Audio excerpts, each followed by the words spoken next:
Kārļa Ulmaņa dzimtajās mājās Pikšas 4. septembrī valsts pirmā ministru prezidenta 134. dzimšanas dienā piemiņas pasākumā pasniegts Kārļa Ulmaņa stipendijas apliecības 4 LLU studējošajiem.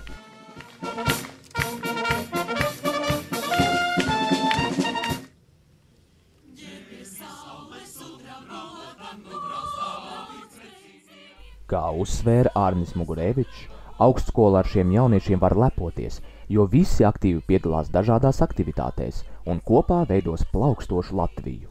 Mēs jau arī vairāk kā 20 gadus piešķiram Kārļa Ulmaņa stipendiju, jo, kā zināms, tad Kārlis Ulmanis ar savu rīkojumu bija tas, kas izveidoja Latvijas Lauksaimniecības universitāti. Un kā teica pašreizējais mūsu valsts prezidents Andris Bērziņš, šī universitāte pastāvēs mūžīgi.